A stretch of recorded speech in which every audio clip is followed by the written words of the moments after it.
Bonjour à toutes et à tous. Je suis Pierre Hirsberger, le président de l'ASTE.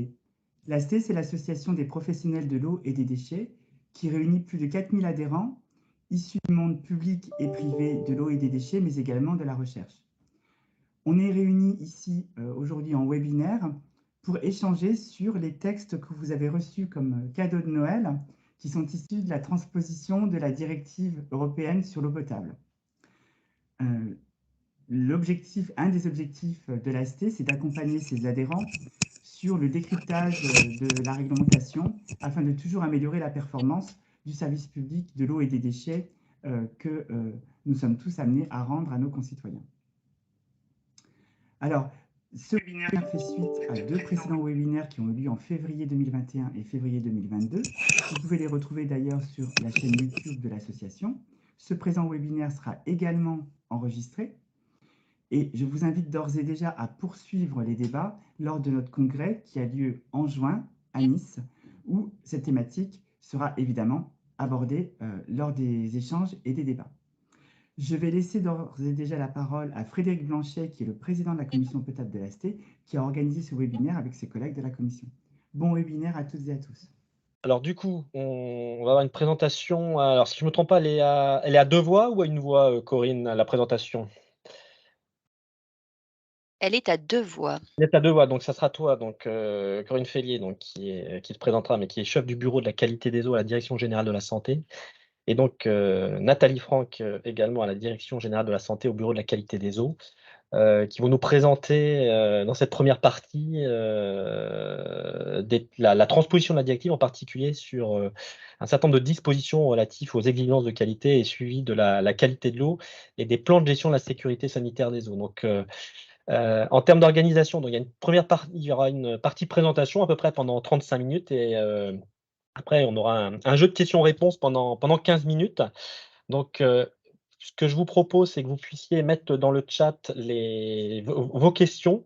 Alors, peut-être pas de manière immédiate, parce que quelquefois, il y a un certain nombre de questions, quand vous les posez, vous trouverez la réponse dans le slide suivant. Donc, du coup, parce qu'il risque d'avoir beaucoup de questions, donc voilà, prenez bien le temps de poser vos questions et à la fin, j'essaierai de faire des blocs thématiques de questions. On essaiera d'y répondre au maximum. La parole sera donnée donc à Corinne et Nathalie pour qu'elles puissent apporter des précisions complémentaires par rapport à ce qu'elles auront pu dire et par rapport à vos questionnements.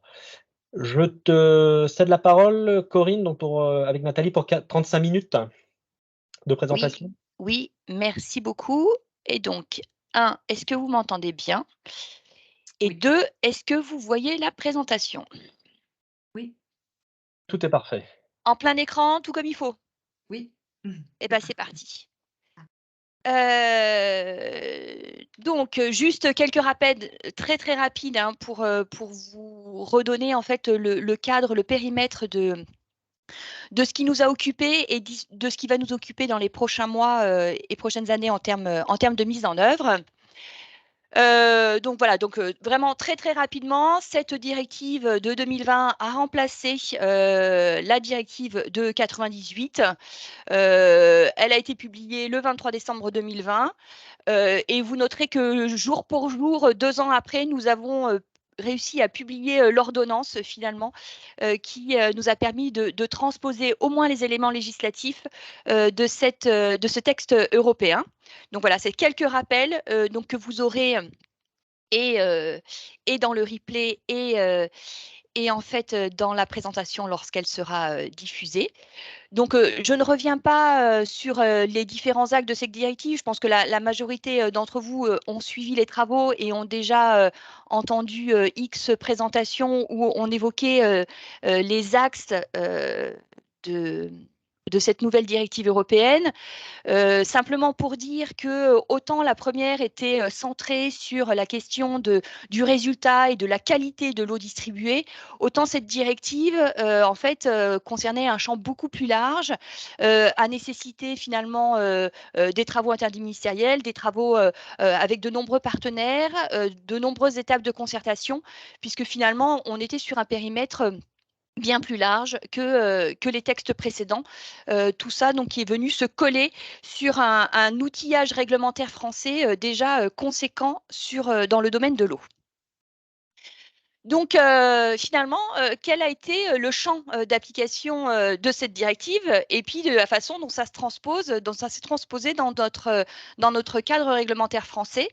Donc, juste pour rappeler que les eaux destinées à la consommation humaine, c'est certes les eaux du réseau et c'est surtout de ça dont on va parler aujourd'hui, hein. C'est comme ça qu'a été annoncé ce webinaire, mais que dans les eaux destinées à la consommation humaine, on entend aussi une grande majorité des eaux conditionnées et même l'ensemble des eaux conditionnées, à l'exception des eaux minérales naturelles qui disposent d'un cadre réglementaire particulier. Donc voilà, on va parler de l'eau du réseau, mais sachez que beaucoup des choses évoquées et introduites dans le cadre réglementaire français concernent un champ bien plus large. Alors voilà pour les eaux. Et pour quels usages? Là aussi, la directive européenne a posé un cadre en fait, hein, des usages qui étaient concernés par les exigences annoncées. Et les travaux de transposition ont été l'occasion pour les ministères, et en particulier pour le ministère chargé de la Santé, de codifier enfin une définition des usages domestiques au titre du Code de la santé publique. Et donc, si vous ne l'avez pas noté, j'insiste hein, pour que vous regardiez ce point-là. Mais donc, depuis le 1er janvier 2023, dans le Code de la santé publique, existe une définition des usages domestiques. Usages pour lesquels, par défaut, c'est de l'eau destinée à la consommation humaine qui doit être utilisée. Alors après, le Code de la santé publique est fait de telle sorte qu'il y a des exceptions à ce principe, des exceptions voilà, qui s'ouvrent progressivement et qui vont d'ailleurs se compléter dans les prochains mois. Et il y a aussi tout un système de dérogation qui, via des arrêtés préfectoraux et des instructions locales, peuvent aussi évidemment ouvrir le champ pour répondre et à des besoins dès lors que la sécurité sanitaire est garantie. Mais donc, sachez qu'il y a eu aussi cette grosse évolution dans le Code de la santé publique ces derniers jours. Alors, ces travaux de transposition, comme je vous le disais, comme le périmètre est étendu, eh ben, ça a nécessité des travaux là aussi assez étendus et donc qui nous ont amené déjà à procéder à des modifications législatives et modifier un certain nombre de codes, donc le Code de la santé publique, certes, mais également le Code de l'environnement, le Code général des collectivités territoriales, le Code de la construction et de l'habitat, le Code de l'urbanisme, ainsi qu'un certain nombre de lois plus ou moins anciennes qui touchaient essentiellement aux aspects d'information du consommateur. Donc, on a eu un travail législatif assez important à réaliser.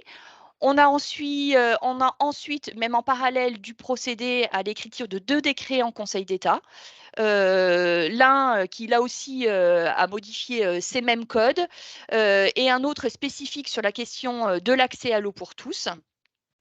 Et puis, ces travaux ont aussi conduit à l'écriture et à la publication de 15 arrêtés, dont certains interministériels et d'autres à suivre, dès lors qu'on aura à notre disposition, des travaux complémentaires qui sont encore en cours, au niveau européen, en particulier sur les sujets donc des matériaux au contact de l'eau et de l'information du consommateur.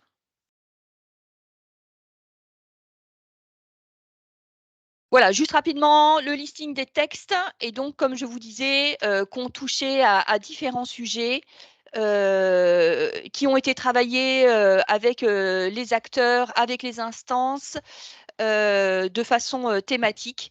Voilà, et que vous retrouvez sur cette diapo en jaune les sujets qui ne sont pas complètement finalisés, car je vous le disais juste avant, en attente de nouveaux actes européens ou de précisions de la part de la Commission européenne, en particulier sur le rapportage donc pour l'info du consommateur et sur les matériaux au contact de l'eau. Donc voilà, après ce petit rappel, donc on va attaquer la première partie sur tout ce qui est l'eau du réseau et je vais laisser la parole à Nathalie pour ce premier point et j'interviendrai un peu plus tard.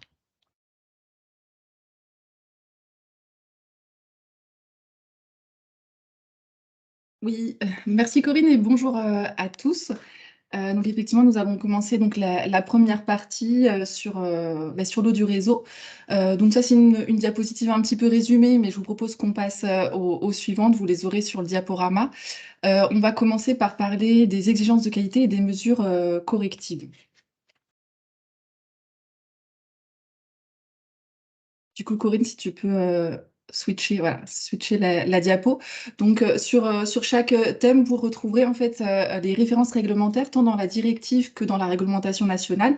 Et c'est vrai que là, du coup, on va s'intéresser aux dispositions qui ont été créées ou modifiées en lien avec les travaux de transposition de la directive, en considérant que la réglementation actuelle, elle est déjà connue, elle est déjà mise en œuvre. Donc là, on va vraiment s'intéresser aux modifications.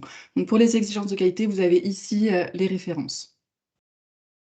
On va regarder du coup les nouveaux paramètres et les nouvelles exigences de qualité qui ont été associées, les paramètres où il y a eu des relèvements ou des abaissements de normes ou des précisions sur les normes.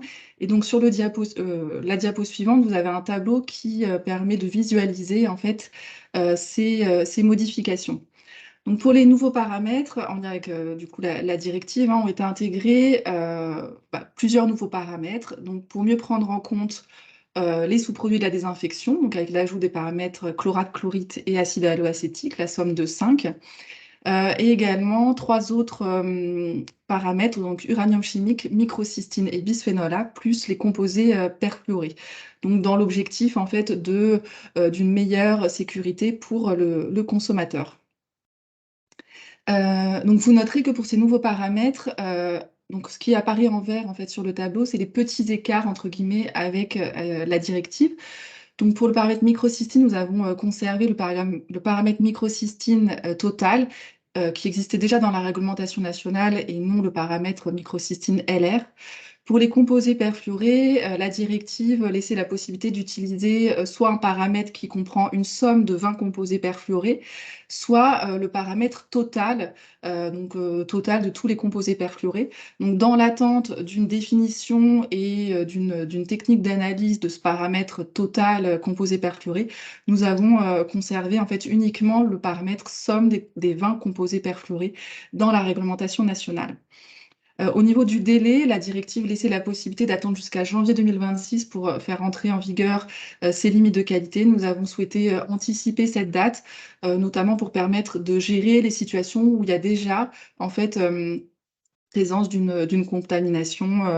On pense par exemple aux composés perfluorés dans l'eau et il n'y a pas de raison de justification sanitaire d'attendre 3 ans pour s'appuyer sur ces limites de qualité. Des paramètres ont fait l'objet d'un relèvement de la limite de qualité, donc c'est les paramètres antimoine, bore et sélénium. Des paramètres ont fait l'objet d'un abaissement de la limite de qualité, donc c'est le chrome et le plomb, mais là on a un délai jusqu'en 2036 pour se mettre en conformité avec les limites de qualité. En sachant que pour le chrome, on a également ajouté une nouvelle limite de qualité pour le chrome 6 à 6 microgrammes par litre, en s'appuyant sur un avis de l'ANSES et sur des recommandations de la DGS en termes de gestion qui datent déjà de 2019. Et donc cette limite de qualité, pour le coup, elle s'applique également à partir de janvier 2023. Enfin, pour les pesticides, il n'y a pas eu de changement au niveau de la norme. Par contre, il y a eu des précisions, notamment la définition de la pertinence d'un métabolite, ce qui nous amène aussi à écarter les métabolites de pesticides qui sont non pertinents de la somme des pesticides, du calcul de la somme des pesticides. Et on va y revenir dans la diapo suivante, la question de la valeur de gestion ou valeur indicative.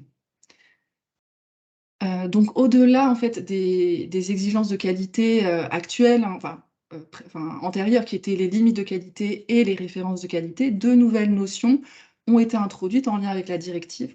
Donc la notion de valeur indicative, qui là s'applique pour l'instant que pour les métabolites de pesticides dits non pertinents, avec une valeur qui a été établie à 0,9 en lien avec un avis de l'ANSES. Mais qui pourra, cette notion de valeur indicative pourra peut-être à terme s'appliquer à d'autres paramètres que les métabolites de pesticides non pertinents. Et la notion de valeur de vigilance en lien avec le nouveau mécanisme de vigilance introduit dans la directive, où vous voyez que pour l'instant, on a 2 paramètres. Donc, la liste des paramètres soumis à la vigilance, en fait, est établie au niveau européen. Et donc, à l'heure actuelle, cela concerne le 17-bêta-estradiol et le nonylphénol. On va revenir sur le mécanisme de vigilance sur plusieurs diapositives. Donc, on a vu les exigences de qualité au niveau des eaux distribuées. Et donc, ce tableau vous présente les évolutions sur les exigences de qualité pour les eaux brutes. Donc, pour ce qui est de bore, sélénium et des précisions sur les pesticides, là, ainsi que pour les composés perfluorés, pardon, par analogie à ce qui a été fait sur l'eau distribuée, on va retrouver un peu les mêmes modifications que pour les eaux brutes. On a ensuite ajouté une nouvelle limite de qualité en nickel à 20 microgrammes par litre, donc c'est la même que sur l'eau distribuée. C'est une recommandation de l'ANSES dans un avis de mars 2022. Enfin, là encore, sur les recommandations de l'ANSES, certains paramètres ont été supprimés, donc ne font plus l'objet d'exigences de qualité. Donc, vous les avez listés ici. Ce sont des paramètres qui pouvaient être considérés comme non judicieux, comme déjà couverts par d'autres réglementations ou pour lesquels il pouvait y avoir des interférences analytiques qui pouvaient du coup amener quelques incertitudes. Donc, le travail sur les exigences de qualité, donc au-delà de ce qui vous a été présenté, on peut également signaler d'autres modifications, notamment la suppression du recours systématique à l'avis de l'ANSES dans les demandes d'autorisation d'utiliser une eau brute non conforme. Donc ça, c'est en lien avec un article, donc l'article R 1321-7 grand 2 du Code de la santé publique. On a vu du coup les modifications au niveau des normes et forcément, ça va nous amener sur 2023-2024 à mettre à jour un certain nombre d'instructions de gestion de non-conformité. Donc, on a déjà identifié pesticides, chrome, antimoine, bore, sélénium. Après, il y a eu d'autres petits ajustements dans la réglementation, des mises à jour de notes de tableau sur les délais, calcul, le remplacement pour certains paramètres de la mention de calcul par des mesures, de la mise à jour de terminologie. Et puis, ce qui relève d'autres travaux qui vous seront, d'autres travaux, donc c'est la définition de la concentration minimale en calcium, magnésium ou solide dissous lorsque l'eau fait l'objet d'un traitement de déminéralisation ou d'adoucissement. Donc ça, c'est une possibilité qui a été introduite dans la directive. Et le travail sur les légionnels et le plomb en réseau privé de distribution qui vous sera présenté par la suite. Donc, on a parlé des exigences de qualité, donc forcément, c'est directement lié avec les mesures correctives. Donc, sur la diapo, vous avez les références dans la directive et ce qui a été modifié dans la réglementation nationale. Et donc, dans les principales évolutions, ce que l'on peut noter, c'est au niveau des mesures correctives, c'est l'intégration de ces deux nouvelles notions, valeur de vigilance et valeur indicative, dans les règles communes de gestion de dépassement, notamment si on estime qu'il y a un risque pour la santé des personnes. Et en lien avec l'article 14 de la directive, un encadrement plus explicite des modalités d'information des consommateurs en cas de dépassement de la limite de qualité ou en cas de risque pour la santé des personnes. Donc, si on regarde maintenant plus spécifiquement le sujet des dérogations, donc il a été vraiment du coup précisé, le principe de ces dérogations qui est prévu au niveau européen a été précisé dans la directive. Donc, 3 critères d'octroi des dérogations ont été précisés et ont été repris dans la réglementation nationale, donc nouvelles ressources, nouvelles contaminations ou situations exceptionnelles. Le renouvellement de la dérogation n'est dorénavant possible qu'une seule fois, donc la 3e dérogation a été supprimée. Et donc il y a une période transitoire pour cette suppression pour laisser la possibilité aux situations où on était en cours d'une 2e dérogation de demander une 3e dérogation d'ici à janvier 2024. L'information va être également différente pour les dérogations à la Commission européenne, puisqu'il y a un rapportage qui doit être fait, mais il y a également des informations qui doivent être rendues au fil de l'eau lorsqu'on octroie des dérogations.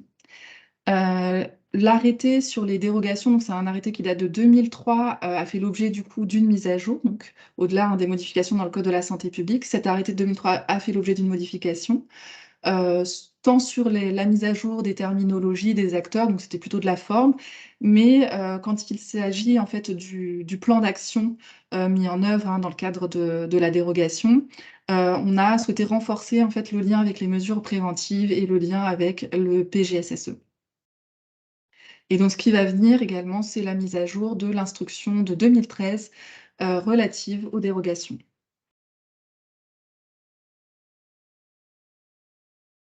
Alors, on en a terminé, je pense, pour cette première partie sur les exigences de qualité et les mesures correctives. Donc, on va passer maintenant au suivi de la qualité de l'eau pour parler contrôle sanitaire et surveillance. Alors, peut-être déjà en rappelant, en fait, l'importance, enfin, la complémentarité entre la surveillance et le contrôle sanitaire. La surveillance mise en œuvre par la personne responsable de la production et de la distribution de l'eau, donc la PRPDE, elle est rendue obligatoire dans le Code de la santé publique à l'article R13 21-23. Donc, obligation de vérifier en permanence la qualité de l'eau, et donc c'est un suivi de premier niveau. Suivi de second niveau, ça va être le contrôle sanitaire, donc c'est un contrôle officiel, ponctuel, donc prévu également au titre du Code de la santé publique, vous avez les références, et donc qui est en complément de la surveillance de la PRPDE. Et donc dans le cadre des travaux, on a souhaité justement rappeler ça, réinsister, rééquilibrer cette complémentarité entre surveillance et contrôle sanitaire. Donc les travaux qui ont été menés, ils ont été engagés donc avec différents objectifs. Donc mettre à jour les dispositions relatives au contrôle sanitaire afin de se rapprocher davantage des dispositions de la directive, tant en termes de paramètres que de fréquences, préciser davantage le cadre de la surveillance de la PRPDE et renforcer les exigences relatives à la prise en compte de la surveillance dans le cadre du contrôle sanitaire. Donc vous avez ici en fait, on va commencer par le contrôle sanitaire. Donc vous avez ici les références réglementaires sur ce volet contrôle sanitaire. On va donc parler donc des nouveaux paramètres qui ont été introduits, donc forcément du suivi qui va s'accompagner pour ces nouveaux paramètres, du mécanisme de vigilance, des allègements, adaptation du contrôle sanitaire qui ont été apportés et ce qu'on peut appeler un peu quand même une refonte de la programmation du contrôle sanitaire avec la révision des types d'analyse et des fréquences. Peut-être à noter, donc, on va y revenir tout à l'heure, hein, mais vous voyez que l'entrée en vigueur de ces différentes dispositions, c'est 2026, donc ce qui nous laisse voilà, un certain temps. Toutefois, pour ce qui est du suivi des nouveaux paramètres, on peut rappeler que l'article R13 21-17 du Code de la santé publique permet déjà de suivre certains paramètres qui ne sont pas initialement prévus dans le cadre du contrôle sanitaire, mais de les ajouter s'il y a un contexte local qui justifie de les ajouter. Au niveau du contrôle sanitaire, les modifications, elles ont été principalement apportées dans l'arrêté sur le contrôle sanitaire, dont vous avez la référence juste avant. Donc, si on regarde cet arrêté, au niveau de l'article 3, bon, au-delà de formulations qui ont été un peu simplifiées pour les eaux brutes et les eaux traitées, les principales modifications concernent l'ajout du principe du mécanisme de vigilance. Donc, il est posé là au niveau de l'article 3 de cet arrêté. Donc pour les eaux traitées, avec un nouveau type d'analyse BAD. Donc pour rappel, hein, ce mécanisme de vigilance, on en a parlé un peu tout à l'heure, l'objectif, c'est d'acquérir des données à l'échelle de l'Union européenne sur la présence de certains paramètres qui ne sont pas encore réglementés, mais qui sont des paramètres d'intérêt, qui peut-être à terme nécessiteront d'être réglementés. Donc pour l'instant, on n'a que 2 paramètres, mais voilà, la liste pourra s'allonger. Le mécanisme en tant que tel de la vigilance, il a été laissé à l'appréciation de chaque pays. Et donc, en France, il a été décidé d'appliquer ce mécanisme-là, cette surveillance particulière, aux unités de distribution dont le débit d'eau distribué est supérieur ou égal à 1000 m3 d'eau par jour en moyenne, donc ce qui fait à peu près 5000 habitants. Donc, ce qui nous donne à peu près 2000 unités de distribution en France qui desservent 75% de la population française. Donc, ce qui permettra quand même d'avoir une bonne idée au niveau national. Dans le corps de l'arrêté, ce qu'on va retrouver également, c'est les modalités d'allègement du contrôle sanitaire et donc les conditions de réduction de fréquence ou de retrait de paramètres au programme du contrôle sanitaire. Donc, il existait déjà des dispositions qui étaient parfois pas forcément très lisibles, parfois un peu redondantes, qui ont été simplifiées et on a donc souhaité reprendre en fait les dispositions qui sont prévues dans la directive et y coller le plus possible sur ces conditions de réduction et de retrait. Donc ça concerne tous les paramètres sauf Escherichia coli et entérocoque.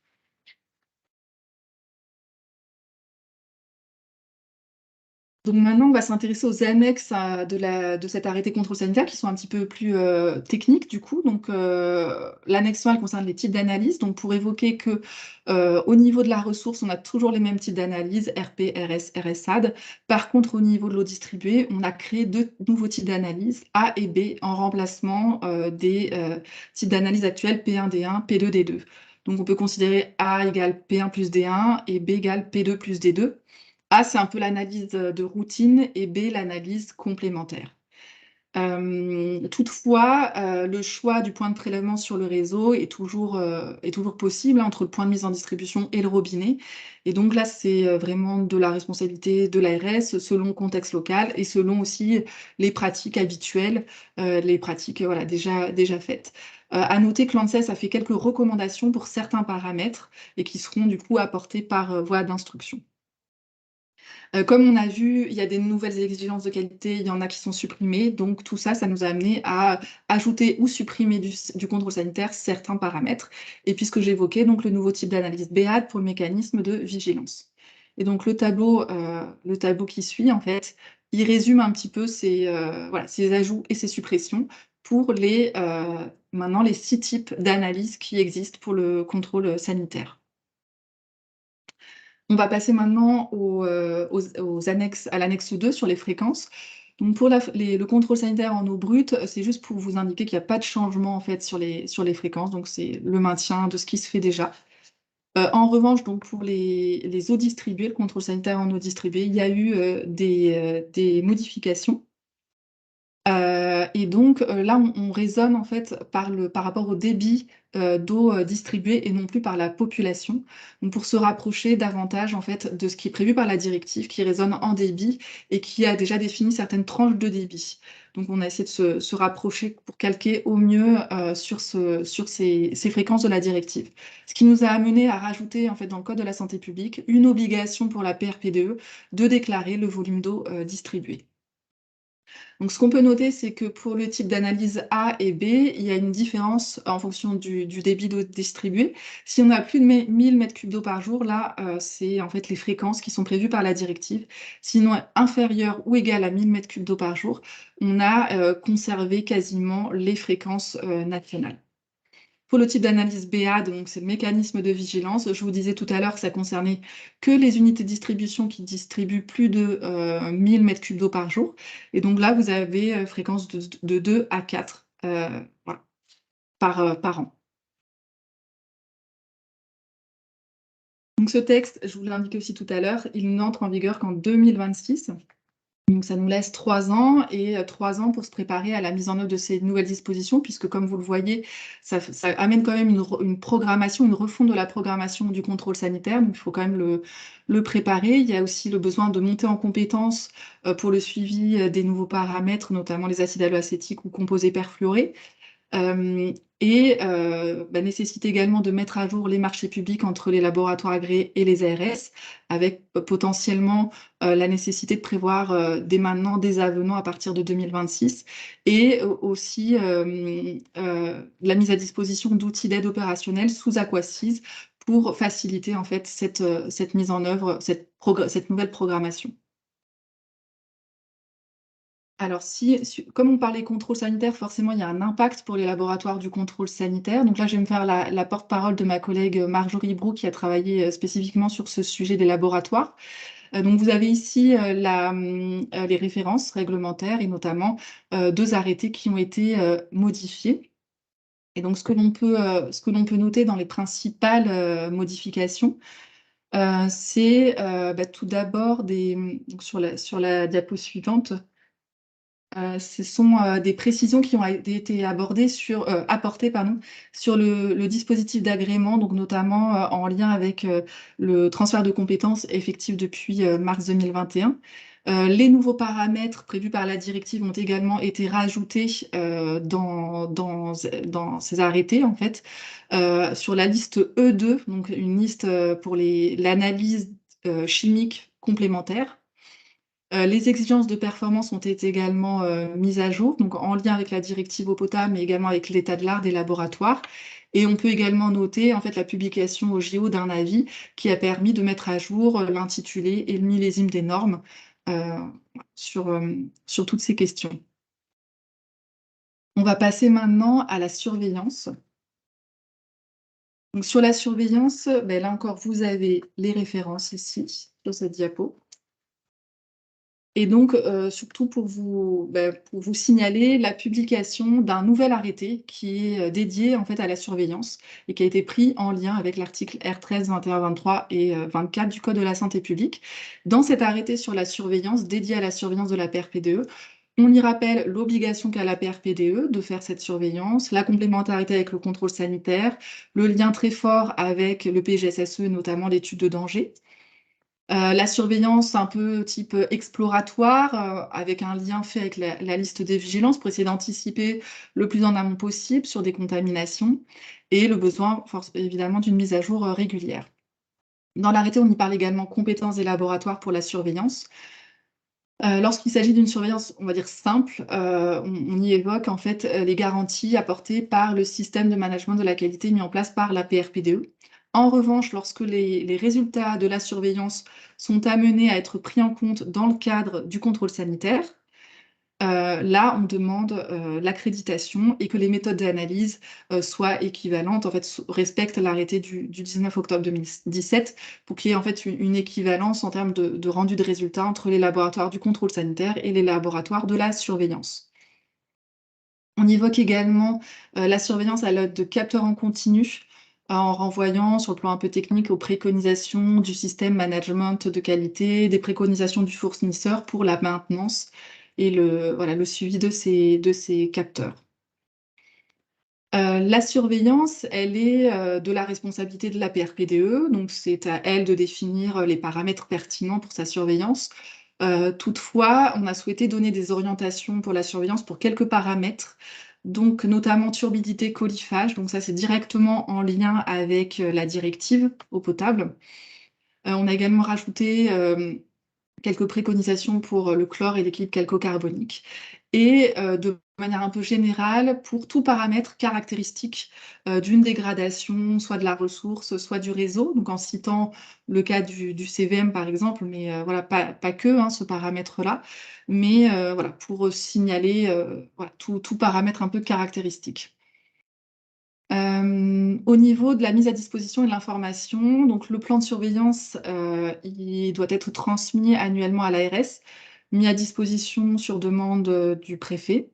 Et les résultats, ils sont mis à disposition sur demande de l'ARS et transmis selon les règles habituelles à l'ARS et au préfet en cas de non-conformité aux limites de qualité. Cet arrêté nous a permis d'abroger en fait, l'arrêté du 12 février 2007, puisque du coup, on a renforcé les exigences des laboratoires assurant la surveillance lorsque les résultats sont pris en compte dans le cadre du contrôle sanitaire.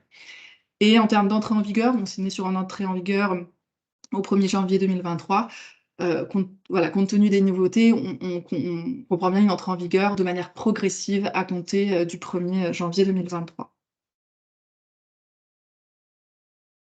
Et nous allons maintenant passer du coup sur le dernier volet en fait, de cette première partie qui est les PGSSE. Donc c'est vrai que cette diapo, elle annonce en fait cette question de la gestion prévisionnelle du risque. Donc moi, je vais vous parler en fait alors ce qu'on va dire un tronçon public, PGSSE, et puis du coup Corinne complétera sur l'évaluation des risques en réseau intérieur.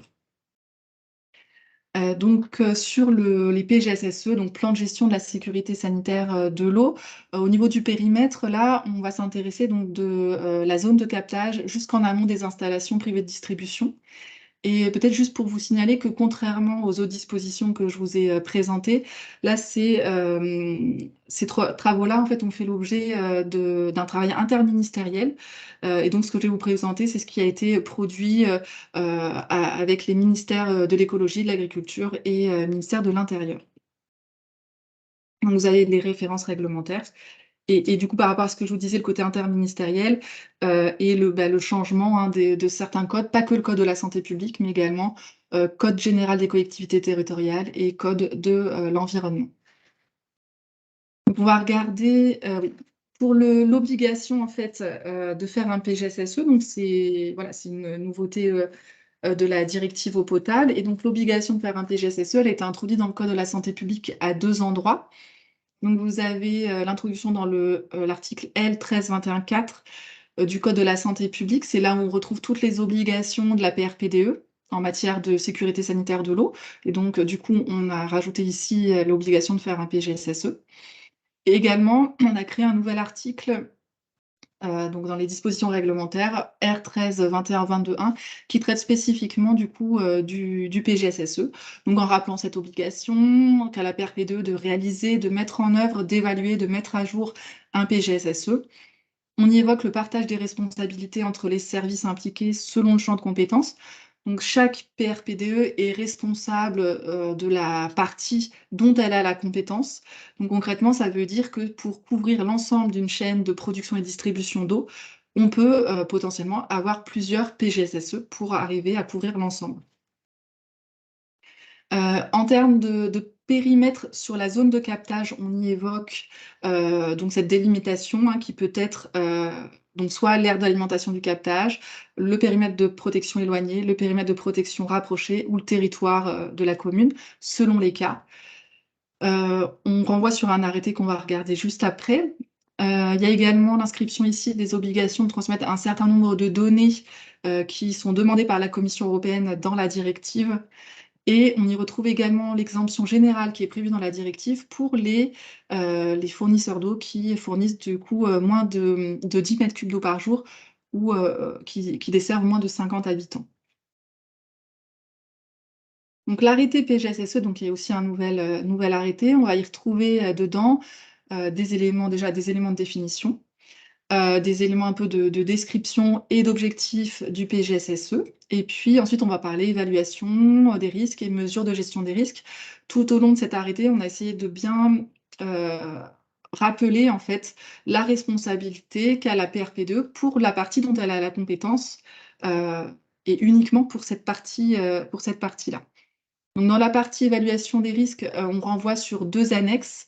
Et donc, dans les annexes, on va retrouver en fait des éléments qui sont directement issus de la directive.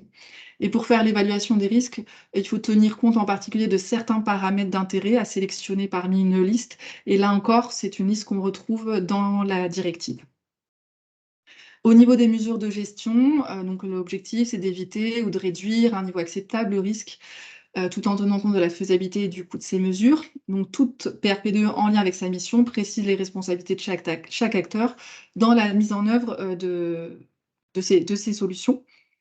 Il est bien clair que lorsque les mesures de gestion vont dépasser les champs de compétences de la PRPDE, c'est d'autres leviers d'action qui vont devoir être actionnés, notamment des leviers réglementaires avec l'aide de certains services de l'État. Dans l'arrêté PGSSE, on parle également surveillance appropriée de la qualité de l'eau. Donc ça, c'est directement en lien avec l'arrêté sur la surveillance de la PRPDE qu'on a évoqué juste avant. Et on y parle également suivi du bon fonctionnement des mesures de maîtrise des risques avec la notion d'indicateur qui est définie par la PRPDE. Pour les délais, en fait, ce sont les délais prévus par la directive, donc juillet 2027 et janvier 2029, en fonction, donc si c'est appliqué à la zone de captage ou plutôt sur la partie production-distribution. Et une mise à jour du PGSSE en tant que de besoin et au plus tard tous les 6 ans. Le PGSSE, il doit être évalué avant chaque mise à jour du PGSSE. Et pour vérifier son efficacité, la PRPDE pourra s'appuyer sur les indicateurs qu'elle aura définis. Des adaptations, des exemptions sont un peu également prévues, donc notamment pour les captages qui sont soumis à la procédure de périmètre de protection immédiat unique. On peut considérer que l'étude qui a été faite dans le cadre de la procédure répond à l'étude de danger qui est du volet PGSSE. Et une autre exemption est également prévue sur la partie PGSSE appliquée à la production-distribution. Lorsque l'on est sur une unité de distribution qui dessert moins de 500 habitants ou qui délivre moins de 100 mètres cubes d'eau par jour. Donc ça, c'est une exemption qui est prévue par la directive. Et donc, on a rajouté du coup des conditions que la qualité de l'eau ne doit pas être dégradée et c'est sur proposition de l'ARS. Enfin, du coup, en termes de modalités d'information, le PGSSE, il doit pouvoir être mis à disposition à la demande de l'ARS, du préfet, de l'agence office de l'eau. Par contre, c'est le résumé qui, lui, doit être transmis officiellement à l'ARS, au préfet, à l'agence office de l'eau, dès qu'il est réalisé ou dès qu'il est mis à jour. Ce même résumé, il a également vocation à être mis à disposition du public à la mairie. Donc, c'est pour aussi répondre à une disposition, à une demande de la directive en termes d'information du consommateur. On doit du coup transmettre régulièrement des informations à la Commission européenne sur la mise en œuvre des PGSSE. Et donc, en termes de recueil des données, il est prévu un peu une date butoir, donc au 1er avril, à partir de 2027, puis chaque année. Donc, 1er avril 2027 et chaque année, ce serait l'information sur l'élaboration d'un PGSSE. Et 1er avril 2027, puis tous les 6 jours, pardon, tous les 6 ans, ça ferait trop fréquent, information sur la zone de captage, sur les résultats de la surveillance, sur la synthèse des mesures de maîtrise. Sachant que sur ces informations-là, qui sont demandées dans la directive, on attend des précisions de la Commission européenne pour savoir ce qui est vraiment attendu en termes d'information, puisque ça peut être quand même fortement impactant. Donc, au niveau de cet arrêté, en fait, on a une rédaction qui s'est voulue assez souple et assez proche de ce qu'on retrouve dans la directive. Et vous noterez qu'il n'y a pas de notion de validation par un tiers du PGSSE.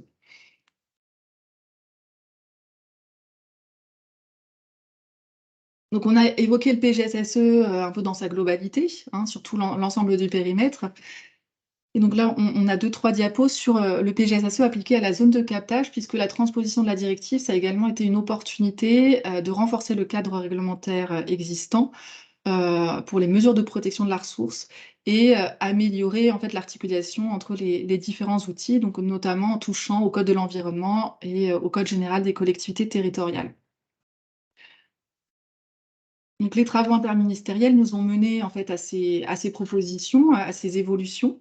D'une démarche de protection qui est différenciée en fonction de la sensibilité du captage.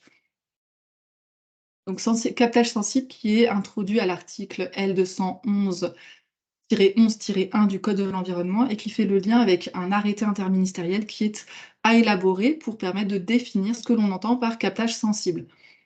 Sensibilité aux pollutions diffuses qui peuvent être d'origine agricole ou industrielle, pas qu'agricole, hein. On s'entend bien.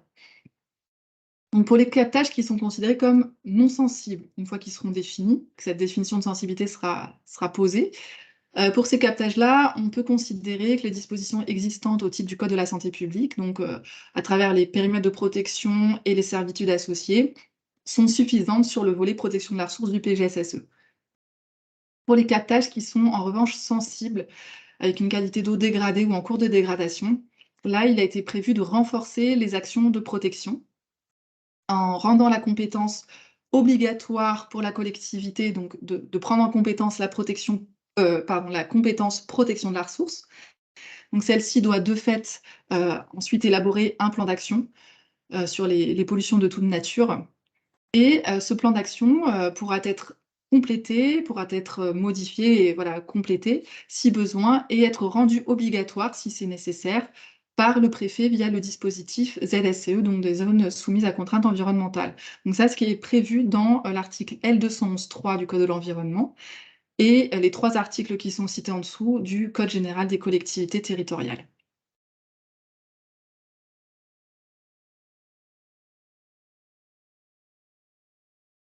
Je vous évoquais aussi l'idée de mieux articuler et de renforcer les outils existants pour, du coup, les captages sensibles, avec l'idée de rationaliser les périmètres administratifs de protection des captages sensibles, en considérant que pour ces captages-là, le périmètre adapté, adéquat, est celui de l'aire d'alimentation des captages, ce qui amènerait à terme à supprimer de manière progressive les périmètres de protection éloignés, si et seulement si, donc il y a des réserves, hein, les aires d'alimentation des captages, l'aire d'alimentation des captages est délimitée et qu'un arrêté ZSCE reprend les prescriptions qui ont pu être établies dans le cadre de l'arrêté de la DUP pour le périmètre de protection éloigné. Ça, c'est ce qui est annoncé dans l'article L1321-2 du Code de la santé publique. Pour ce qui est du coup de l'amélioration de l'outil ZSCE, donc l'idée là encore c'est de pouvoir l'améliorer, de l'élargir en fait aux pollutions diffuses d'origine industrielle, et ça fera l'objet en fait d'un travail réglementaire, d'un décret encore à construire sur la base voilà, d'échanges avec les parties prenantes pour essayer de trouver des solutions qui sont efficaces, qui sont adéquates, adaptées, et aussi toutes les mesures d'accompagnement qui iront bien avec. Et voilà, je pense que j'en ai du coup terminé, et il me semble qu'il reste voilà, la dernière diapositive, du coup, qui juste reprécise tous les délais qu'on a vus là dans la présentation, entre la date d'entrée en vigueur de l'arrêté et la date de mise en œuvre en effectif des dispositions, où vous voyez que ça peut varier de 2023, 2024, 2026, 2027, 2029, 2036. Donc voilà, il y a ouais, c'est un petit peu étalé du coup dans le temps, et peut-être Corinne, tu en parleras peut-être à la fin, mais peut-être aussi annoncer que sur tous ces sujets-là, on a travaillé sur une note d'information, donc à l'attention des ARS en premier lieu, mais qui pourra intéresser également tous les acteurs de l'eau, et qui va permettre en fait d'expliciter toutes ces nouvelles dispositions et les calendriers. Merci beaucoup, Nathalie et Corinne, pour votre présentation très, très pédagogique et très didactique. Alors, c'est bien que Nathalie, Franck évoquent cette note d'information, parce que peut-être on n'aura pas le temps de pouvoir répondre à l'ensemble des questions, parce qu'il y en a beaucoup, et donc probablement que les réponses pourront être apportées au travers de cette note d'information. Alors, ce que je vous propose, j'ai essayé de composer avec les questions posées. J'ai identifié plusieurs blocs de questions sur les paramètres, sur les procédures administratives et modalités de gestion, sur le contrôle sanitaire, la surveillance et les PGCSE et la ressource en eau. Donc, on va essayer un petit peu de piocher dans tous ces items-là, en essayant de faire le maximum dans les 15 minutes imparties. Alors, je vais aller un petit peu je vais aller au fil de l'eau. Donc, je vais revenir au début de votre présentation sur les paramètres. Il y avait une question précise sur le plomb, notamment. Il y a une disposition qui est mentionnée dans les textes et qui précise en amont des installations privées de distribution. Est-ce que vous pouvez préciser un petit peu ce qu'on entend par cette notion d'amont des installations privées de distribution? Alors, du coup, Corinne, comme je disais, peut-être sur le plomb, il y a aussi, ça sera évoqué aussi On dans voit la après. deuxième partie. Donc, Je on sais garde pas la question, si... on garde la question pour après?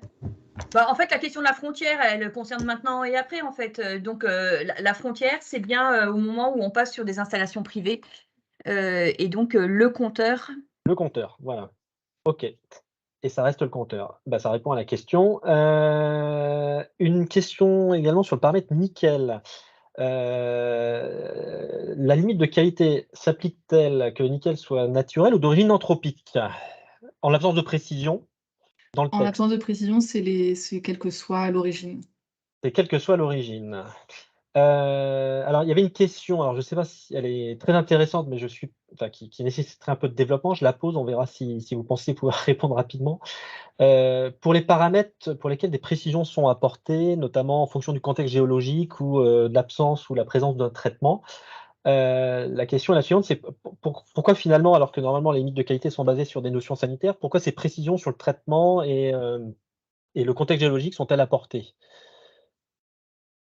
Ah oui, et il faut être synthétique là, c'est ça? En 30 secondes, ouais. Alors, c'est vrai que sur ces précisions, c'est aussi directement en lien avec la directive. C'était voilà, des préconisations qui étaient prévues.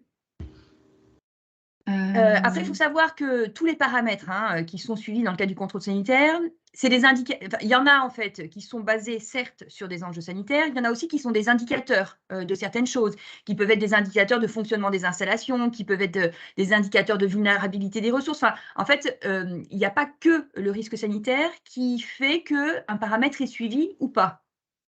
Et donc, donc ça répond en grande partie à la question.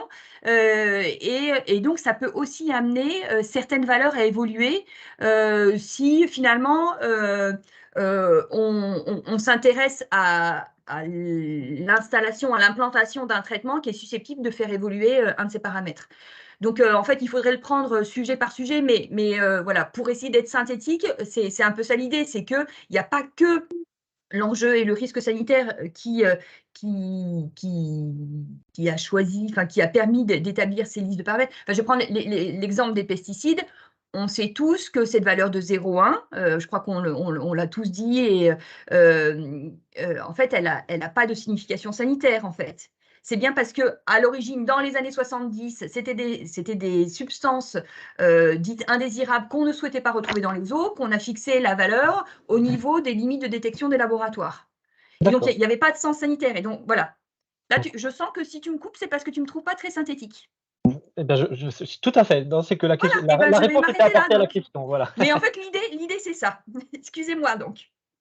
Une question que j'ai toute pertinente, mais une question que j'ai trouvée particulièrement pertinente, une de Pierre Perron, c'était sur, il soulignait notamment pour les limites de qualité des eaux brutes, hein, il y avait pour certains paramètres l'absence de décimales, et notamment il prenait l'exemple des PFAS, où il était demandé inférieur à 2 microgrammes par litre, et comme il n'y avait pas de décimale, est-ce que finalement si on a 2,4, on est conforme ou pas? Est-ce qu'on fait comme les Allemands qui quelquefois ont tendance à arrondir ou pas? Voilà. Moi, je pense, Pierre, que vous exagérez quand vous dites ça. Bon, donc effectivement, le 2,4 sera considéré comme non conforme. Oui, je pense, oui. Il y avait quelques commentaires, alors qui étaient plus des commentaires que des questions, notamment sur le fluor, par rapport au problème que ça peut poser, la limite de qualité des eaux brutes, mais il n'y avait pas de questions particulières formulées. Il y avait d'autres sujets. Alors, il y avait sur les métabolites de pesticides, mais on a un autre groupe AST quand même sur les métabolites de pesticides. Donc et puis la question risque d'être très longue, donc je vais me permettre de ne pas l'aborder, sachant que dans d'autres cadres, il y a des réponses qui ont été et qui seront encore apportées sur le sujet. Il y a une question sur le manganèse, mais pareil, c'est une question extrêmement précise. Je propose de la passer. Si on a un peu de temps, on y reviendra après. Sur les procédures administratives et maintenant sur les modalités de gestion. Il y avait une question en disant, bah voilà, il y a un certain nombre d'avis de l'ANSES qui ont été supprimés, notamment par rapport à des procédures d'autorisation. Donc, du coup, qui va déterminer si l'eau peut être utilisée? Dans les situations où auparavant, l'ANSES donnait son avis. Alors, en fait, l'avis de l'ANSES, maintenant, il est requis lorsque on est sur une situation un peu exceptionnelle ou un risque exceptionnel. Après, sinon, ça sera de l'expertise locale, en fait. Il n'y aura pas besoin de remonter la demande auprès de l'ANSES. Après, si toutefois, au niveau local, la situation est un peu... l'expertise devient compliquée, voilà, on pourra toujours transmettre la saisine, mais c'est pour un peu limiter le recours à l'ANSES et se baser plutôt sur des lignes directrices, notamment pour des paramètres où il y a déjà eu un certain nombre d'avis de l'ANSES, de ne pas remobiliser, solliciter l'ANSES systématiquement. D'accord. Du coup, en lien avec cette question, c'est est-ce que cette suppression de l'avis, c'est applicable immédiatement, cette disposition? Oui. Et alors, quid des demandes en cours? Voilà, c'était la question, c'était un peu la poupée russe de la question, voilà. Il y en a en cours, peut-être une ou deux, mais en cours d'instruction à l'ANSES, il n'y en a qu'une de mémoire. oui. Donc, on va la régler avec ce département, peut-être? D'accord. Il me semble qu'il n'y en a qu'une. Oui, je ne sais pas si c'était une ou deux. Et donc, celles qui ne sont pas remontées au niveau national, du coup, celles qui n'ont pas été transmises à au niveau l'ANSES. local. Donc, en fait, c'est charge à l'ARS et son préfet, en fait, de décider si, en effet, il faut nous interroger ou s'il y a eu suffisamment de rendu d'avis sur ce sujet-là pour prendre une décision localement. D'accord. Merci. Il y avait une question sur les dérogations, puisqu'il y a un certain nombre de choses qui ont évolué sur les dérogations, et notamment, quid des dérogations qui sont déjà accordées? Est-ce que, compte tenu du fait que le dispositif a évolué, continue-t-elle d'être valable ou pas? Oui, ça continue. Après, c'est juste par rapport aux troisième dérogation où on a été vigilant justement pour supprimer le recours à la troisième dérogation, pour tenir compte en fait des situations où on avait des deuxièmes dérogations en cours qui pouvaient prétendre éventuellement à une troisième dérogation d'ici janvier 2024. Mais ce qui est en cours continue qui continue de la même manière, hein. D'accord. Et du coup, par rapport à l'information du niveau national et européen, quid maintenant, puisqu'il a évolué, qu'en est-il pour les premières et deuxièmes dérogations? Alors c'est vrai que du coup, jusqu'à présent, en fait, c'était certaines premières dérogations qui devaient être remontées au niveau national et toutes les deuxièmes dérogations. Les troisièmes dérogations, elles, c'était carrément en fait une demande auprès de la Commission européenne pour l'octroi d'une troisième dérogation. Donc, c'était encore un dispositif à part. Dorénavant, en fait, c'est seulement les deuxièmes dérogations qui doivent être transmises au niveau national pour être remontées à la Commission européenne. Ça, c'est pour les remonter un peu au fil de l'eau. Mais ça n'empêche qu'il y a aussi la notion un peu de rapportage qui sera maintenant, lui, annuel sur les données de la qualité de l'eau et également sur la question des dérogations pour avoir, pour le coup, la vue d'ensemble de toutes les dérogations en cours. D'accord. Alors, une dernière question là sur cet item procédure administrative, modalité de gestion. Alors pareil, la question, elle est intéressante. On va essayer d'être synthétique dans la réponse. C'était, est-ce que vous pouvez développer un petit peu les mesures correctives attendues en cas de dépassement des valeurs indicatives et de vigilance qui sont des nouvelles notions donc introduites par les textes?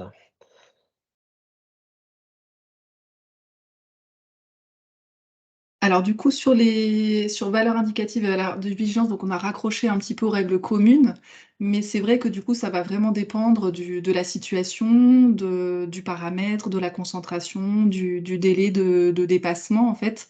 Donc, on a un certain nombre de considérations pour lesquelles, là, il n'y a pas forcément de préconisations qui ont été apportées au niveau national. Donc, ça sera plus un peu une adaptation au fil de l'eau, en fait, par rapport au dépassement. Sachant D'accord, que pour les valeurs de vigilance, de toute façon, ça sera à partir de 2026. Donc, on a aussi le temps de préciser, en fait, toute cette partie-là, hein, des mesures de gestion. Et du coup, pour les valeurs indicatives avec les métabolites de pesticides, donc ce que je vous disais, c'est qu'il y aura également une mise à jour, hein, de l'instruction sur la gestion des pesticides et des métabolites, où ce sujet-là pourra également être précisé. d'accord. Bah, merci Nathalie, parce que du coup, ça répond à un certain nombre de questions qui étaient en lien avec cela. Je vous propose qu'on passe à ce qui est relatif du coup au contrôle sanitaire. Il y a eu beaucoup de questions. Alors il y a des petites demandes de précision, notamment sur les modalités d'application. Alors, je vais commencer alors voilà, ouais, peut-être par celle-là. Une qui s'interrogeait sur le fait qu'il n'ait plus fait mention de prélèvement en sortie usine. Alors c'est vrai qu'il y a eu, il y avait des analyses P1, D1 qui existaient auparavant, maintenant ça a un petit peu évolué. Alors, voilà, la personne s'interrogeait sur le fait qu'il n'y en ait plus. Alors, est-ce que c'est bien le cas? Des Alors, prélèvements en TTP, hein, voilà, TTP, voilà, sortie traitement production. Tu veux que je réponde? Après, du coup, je ne sais pas si ça répondait le fait d'avoir précisé tout à l'heure que de toute façon, au niveau des points de prélèvement, c'était toujours à la main des ARS pour choisir les points de prélèvement, au point de mise en distribution ou au robinet habituellement utilisé par le consommateur. Donc, voilà. Il y a un- Donc ce n'est pas supprimé, voilà, on va dire, c'est à l'appréciation de l'ARS par rapport au contexte de la production-distribution de fixer les points de contrôle, voilà. C'est Heu, ça, et donc c'est quand même des textes qui entrent en vigueur au 1er janvier 2026. Et donc ce que Nathalie aussi a dit plusieurs fois, c'est que surtout pour ces textes-là sur lesquels on a un peu de temps, c'est que, et on y réfléchit déjà, hein, il va y avoir des instructions, il va y avoir des travaux un peu internes DGS, ARS pour définir des grandes lignes là-dessus. d'accord. Donc du coup, il y a un certain nombre de questions que je ne vais pas vous poser puisque, comme vous dites, il va y avoir des travaux, mais c'est vrai que on les a bien notés, hein, donc ça peut aussi permettre, être source de réflexion pour vous sur les calculs de fréquence. Alors c'est des réponses qui ont déjà été aussi apportées par le passé sur est-ce qu'il faut se baser sur le débit, moyen, annuel ou maximum? Est-ce qu'il faut prendre en compte ou non le rendement du réseau dans le calcul, pour calculer la fréquence qui s'applique? Donc tout ça, je suppose, ça sera apporté par les textes les précisions que vous évoquez. Et puis vous avez à juste titre rappelé, puisque c'était, l'objet d'une question, la date du début du nouveau programme de contrôle, donc qui est au 1er janvier, 2026. Et Peut-être. j'ai vu passer une question sur le 1er janvier 2025. Non, c'est pas possible en fait. Ouais, justement, c'est ça que j'avais sous les yeux, c'est pour ça que je rappelais Mmh. bien que c'était le 1er janvier 2026. Peut-être une toute petite question pour terminer sur cet item-là, c'était sur les, on parlait des paramètres de vigilance. Est-ce que, est ou non dans les tuyaux au niveau européen, l'idée d'introduire des molécules par rapport notamment à des résidus médicamenteux type, sur la carbamazépine, ou autre, ou voilà? Qu'est-ce qu'ils discutent actuellement? Si vous avez des informations, je pense que ça peut intéresser. Ben, on n'a pas d'informations, on ne sait pas en fait les modalités de révision de la liste de vigilance. Donc voilà, on ne sait pas à quelle échéance, à quelle fréquence ça sera fait. Donc non, là, on n'a pas cette information. Sur la surveillance maintenant, donc là c'était, surveillance donc à la main des PRPDE. Il y avait une question, c'est est-ce que, notamment dans des contextes où on peut avoir une alimentation qui est assez différente entre la période estivale et hivernale, faut-il faire évoluer les fréquences de surveillance dans ces conditions?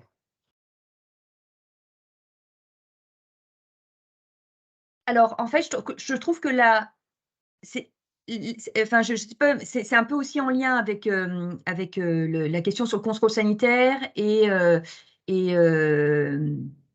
enfin, où est-ce qu'on choisit les points de prélèvement? Je pense qu'il faut quand même, que ce soit sur les points de prélèvement comme sur les fréquences et au-delà de la fréquence, à quel moment on les place dans l'année.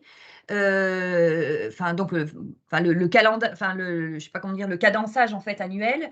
Tout ça en fait, il faut aussi l'adapter, à certaines, enfin, à certains fonctionnements, à certaines fréquentations, à certains débits, et il faut que ce soit en fait le plus utile, pour, d'une part, pour la PRPDE pour gérer ses installations et puis, disposer, de signaux d'alerte quand c'est nécessaire d'en avoir, aussi en lien avec le nombre de personnes exposées. Enfin et pour l'ARS, enfin, je pense que c'est un peu le même sujet, c'est-à-dire qu'il faut, il faut s'adapter, en fonction, des périodes touristiques, peut-être, en fonction, des configurations des réseaux, peut-être. Donc, je répondrai que oui. Alors, il y avait une question également alors, qui était sur l'ATP-métrie, qui était quid de la prise en compte de l'ATP-métrie dans l'autosurveillance de la PRPDE et de sa complémentarité avec le contrôle sanitaire. Moi, j'ai juste un commentaire personnel où rien n'interdit bien évidemment de la prendre en compte. Un certain nombre de producteurs, distributeurs d'eau la mettent en application, hein, l'utilisent justement pour aller au-delà des simples indicateurs de contamination fécale.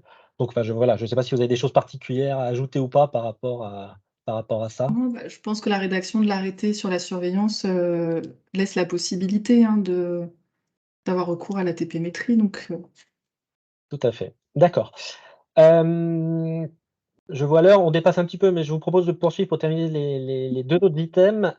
PGSSE. Alors, il y a plusieurs questions sur PGSSE, sachant que alors on n'a pas bien entendu tout à l'heure Frédéric, mais il me semble qu'il en parlait, c'était un peu étouffé, mais il y a un groupe de travail comme PGSSE au sein de l'AST, qui a aussi travaillé sur un certain nombre de sujets en lien avec les nouveaux textes. Et donc par rapport aux questions posées, elles ont été discutées très récemment dans le cadre de ce groupe AST et il y aura un travail collectif qui sera fait pour y apporter un certain nombre de précisions.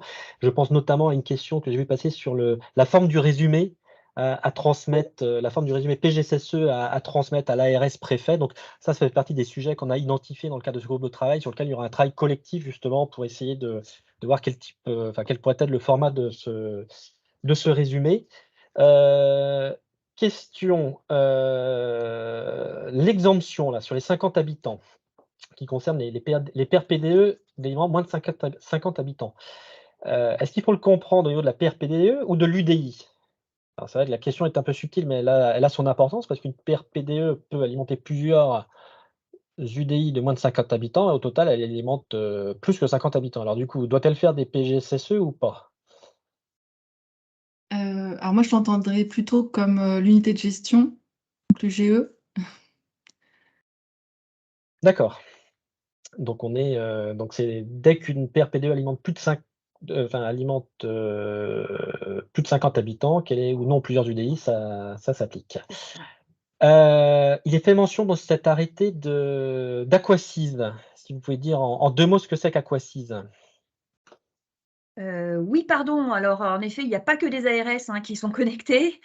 Donc, Aquasys, c'est le futur SI qui va remplacer CISO. Alors, vous allez me dire que vous ne connaissez peut-être pas non plus CISO, mais voilà, c'est la base de données en fait des ARS et du ministère de la Santé qui compile l'ensemble du patrimoine de distribution des eaux et dans lequel sont aussi intégrés les 17 millions d'analyses annuelles qui sont ensuite exploitées par les uns et les autres. Donc voilà, donc Aquasys, c'est le futur CISO. Voilà.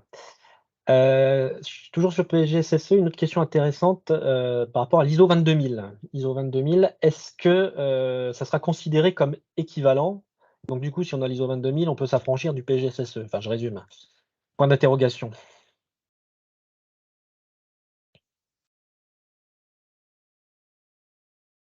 Du coup, si ça couvre bien tout le périmètre et toutes les installations nécessaires sur le PGSSE, oui, ça peut répondre au PGSSE. Et dernière question qui va me permettre de faire la transition entre PGSSE et puis ressources en eau. Il y avait une question, c'est sur le périmètre du PGSSE sur la partie ressources. Voilà, est-ce que c'est bien au niveau de l'aire d'alimentation du captage ou est-ce que c'est ou plutôt à l'échelle de l'EPCI, donc de l'établissement public de coopération intercommunale? Alors du coup, j'ai pas bien compris la question, mais si c'est sur la zone en fait où faire en fait l'étude de danger et puis Moi, les c'est comme ça mesures. que je le comprends. C'est comme ça que je le comprends, tout à fait, oui. Du coup, là, ça va dépendre, en fait. C'est pour ça que dans le Code de la santé publique, à l'article R13 21 22, R13 21 22.1, pardon.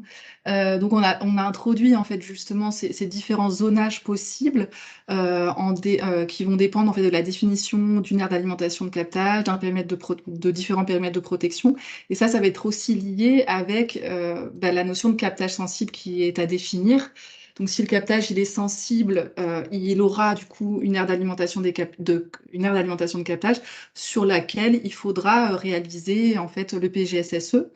Sur toute ou partie de cette zone, il peut y avoir seulement une zone pertinente de l'AAC, mais du coup, il faudra travailler sur cette échelle-là. Et dans l'attente, ou pour les autres types de captage, on peut du coup redescendre en termes de périmètre en fonction de ce qu'on a comme délimitation. D'accord. Alors du coup, sur ressources en eau, alors il y a pas mal de questions qui arrivent. Justement, Nathalie, tu évoquais l'arrêté. Est-ce qu'on a une petite idée de la publication de cet arrêté, de la date? Alors, on n'a pas. Non, c'est compliqué, je pense, de donner un calendrier, puisque voilà, là, il est en cours de construction, d'élaboration. Il va falloir le travailler avec les acteurs, notamment les services au niveau local. Donc, il y a des échanges qui sont prévus à ce sujet. Il y aura des échanges aussi dans le cadre du groupe national captage. Donc, voilà, il y a plusieurs étapes pour bien poser collectivement en fait les critères pour définir ces captages sensibles. Donc, ça peut Donc, prendre quelques temps, donc j'oserais pas m'avancer sur, par exemple, sur la fin de l'année, je sais pas. d'accord. Sur cette notion de captage sensible, il y a plusieurs questions et notamment l'une d'entre elles que je lis. Les captages sensibles sont-ils équivalents aux captages prioritaires au sens des SDAGE? Ah, Non. ça sera pas forcément les mêmes. D'accord. Je vois qu'il est 10h48.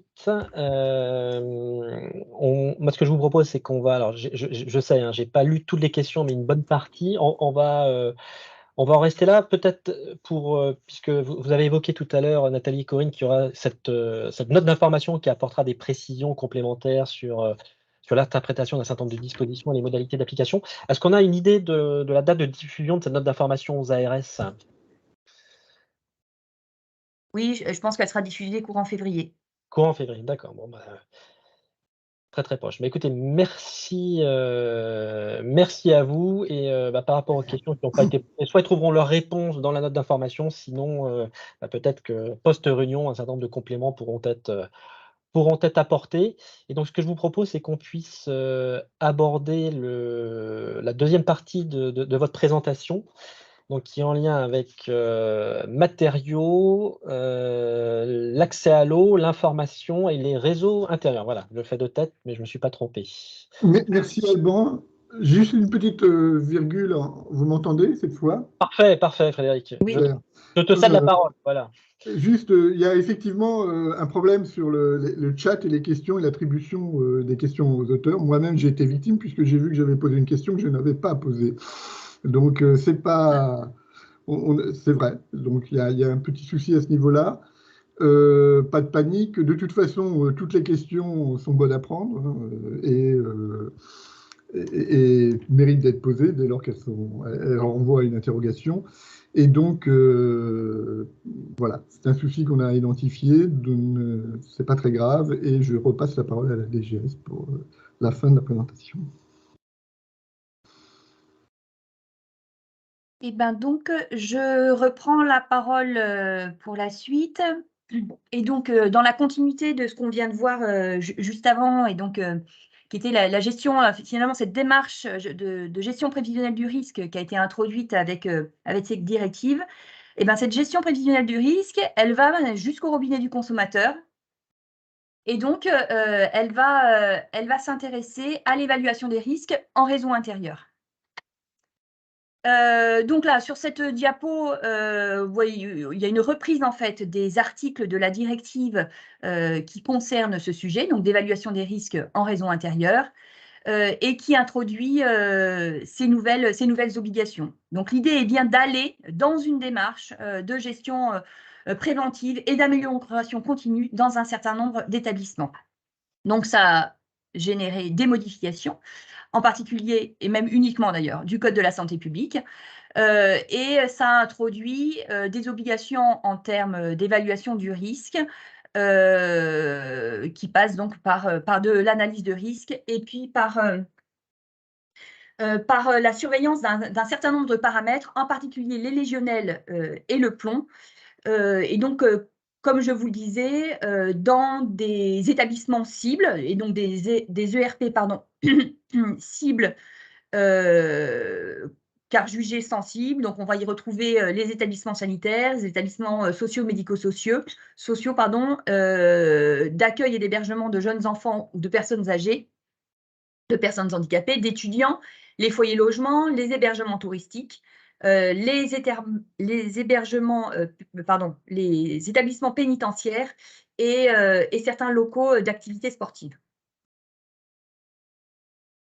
Donc, on va retrouver sur ce sujet-là les mêmes exemptions puisqu'en fait, c'est des exemptions générales en fait, qui sont fixées par la directive.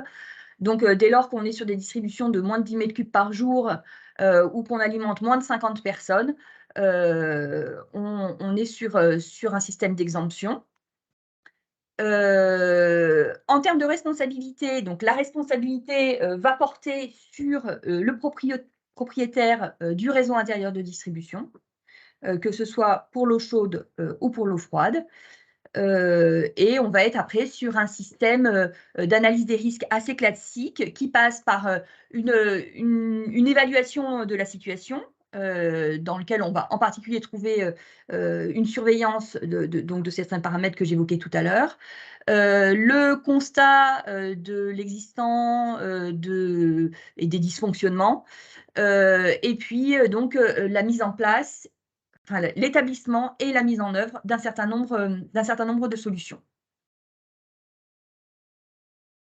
Je ne sais pas si je reviens sur les aspects de surveillance, en fait. Je vais passer tout de suite en fait aux limites de qualité pour les paramètres en fait qui ont été ou adaptés ou introduits.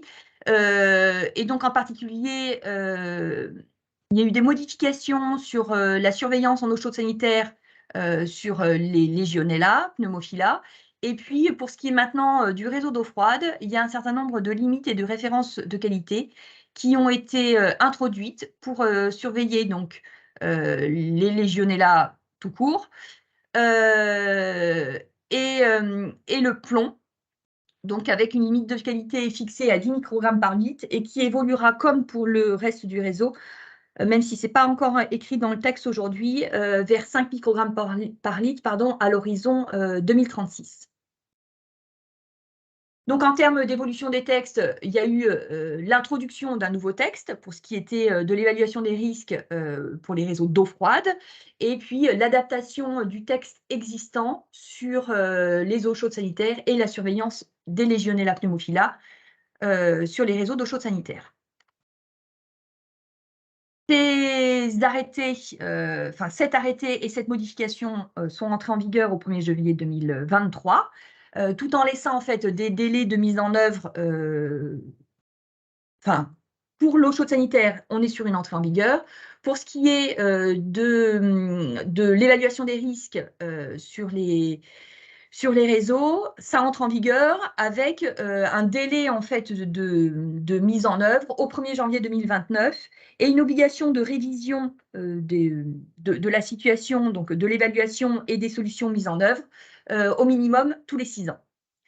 Donc, comme pour certains autres sujets, on est là sur un sujet qui est complètement nouveau, et donc on a bien identifié qu'il y avait quand même un besoin d'outils de la part de la filière, de la part des professionnels concernés, de la part des gestionnaires de ces établissements.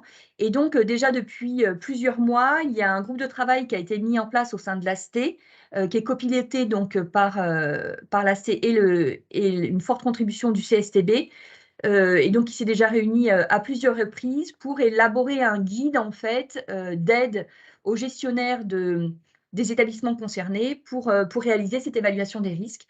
Et donc, il y a une cible quand même de finir ces travaux là en 2023 et qu'ainsi, d'ici 2029, les personnes intéressées disposent des outils pour pouvoir réaliser ce qui leur incombe dorénavant. Voilà sur le sujet des réseaux intérieurs. Alors, là, sur les sujets qui vont rester jusqu'au bout de la présentation, je vais passer sur des sujets qui sont très, très différents. Et donc, le deuxième point que je vais aborder là, dans cette deuxième partie, c'est la question de l'accès à l'eau.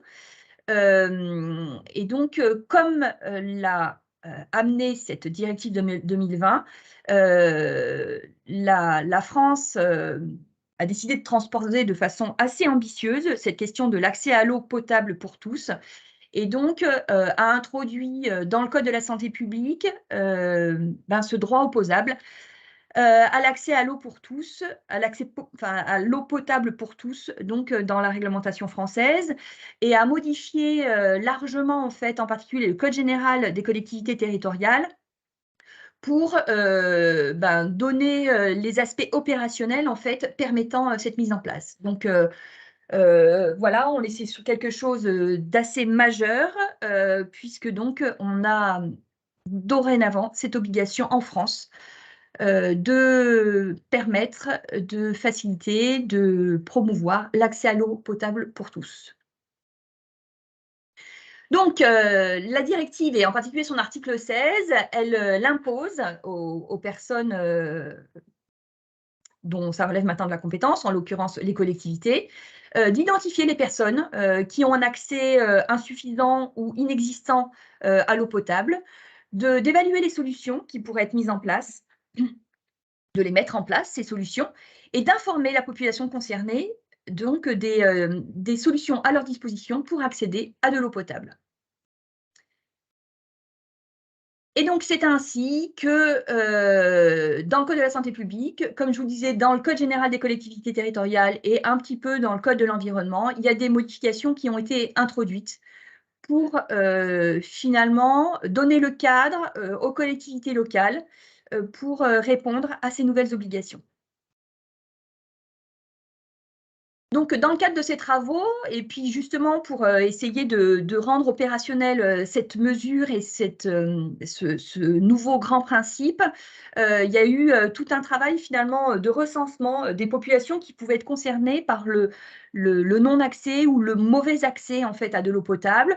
Et donc, ce qui nous a permis ensuite de trouver les solutions opérationnelles et d'inscrire les dispositions législatives et réglementaires adaptées pour je dirais, permettre de façon ambitieuse la réalisation de cette mesure. Donc, finalement, les personnes qui aujourd'hui sont concernées par ces difficultés ou cette impossibilité, on va se retrouver face à des personnes qui sont raccordées, mais desservies par des infrastructures défaillantes, impactées par des ressources insuffisantes. On voit d'ailleurs que cette situation se multiplie depuis plusieurs années. On va également être face à des personnes toujours raccordées, mais qui font face à des difficultés économiques, en particulier pour payer leurs factures. On voit qu'on a aussi tout un public de personnes non raccordées, sans habitat ou en habitat informel, donc avec une population de sans domicile fixe, de gens du voyage, de personnes logeant en squat ou en bidonville ou en tout autre logement informel. Et puis enfin, on va avoir des personnes non raccordées, mais en habitat formel, type résidence principale, dont la résidence principale est par exemple très éloignée du réseau habituel. Donc on peut penser à des hameaux éloignés des centres-bourgs, on peut penser à des habitations isolées dans la montagne ou dans des endroits relativement inaccessibles. Donc voilà en fait ce travail de recensement qui a été fait, de grandes typologies en fait de personnes concernées, qui nous ont amené ensuite à écrire donc ce qui a été écrit dans les différents codes pour favoriser au mieux et au plus vite un accès à l'eau potable pour tous. On voit bien que cela va nécessiter un certain nombre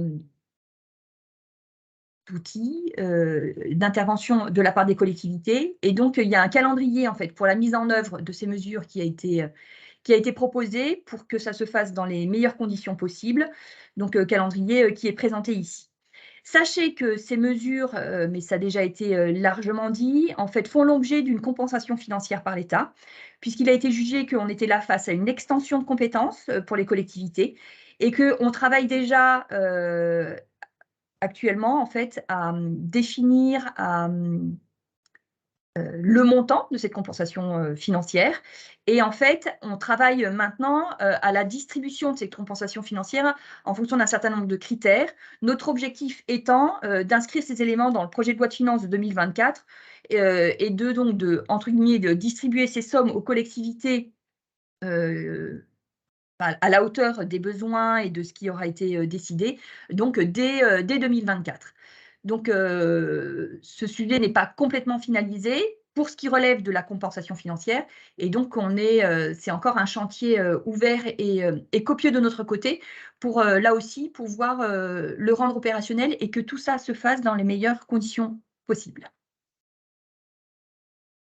Je passe à un autre sujet complètement différent, les matériaux au contact de l'eau. Alors, comme je vous l'ai dit un peu en introduction, c'est un sujet qui pour l'instant, finalement, a fait l'objet de peu de modifications dans les textes réglementaires français. On n'a fait aujourd'hui qu'introduire en fait un certain nombre d'exigences minimales qui conduisent en fait à une harmonisation des exigences au niveau européen.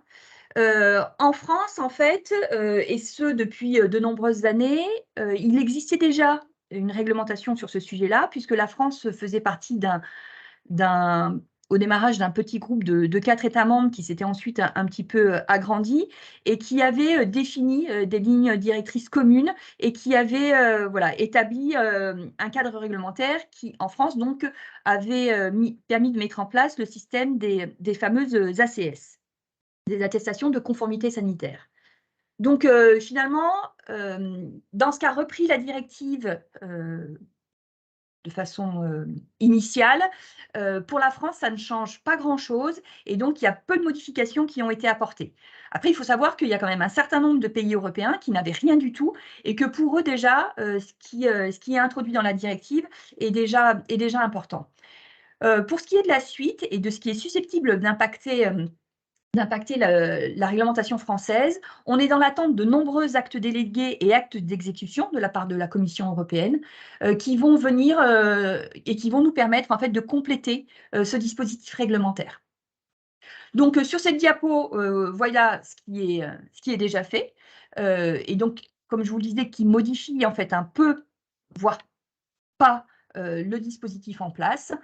Mais comme je vous disais également, il y a un certain nombre d'actes d'exécution et d'actes délégués qui sont attendus. Et donc, c'est aussi un des sujets sur lesquels les travaux européens continuent à nous occuper largement. Les exercices, les réunions et les échanges sont encore denses sur ces sujets-là. Donc, la Commission européenne a mis en place des groupes de travail, un sur les substances, un sur les matériaux, pour voilà, élaborer la suite des exigences réglementaires en la matière. Donc, vous vous retrouvez sur cette diapo justement les groupes mis en place avec leur périmètre et le calendrier des livrables. Et juste pour vous faire part de l'actualité 2023, voilà, sur cette diapo, les chantiers qui sont justement en cours maintenant avec l'ordre de ce qui est en place.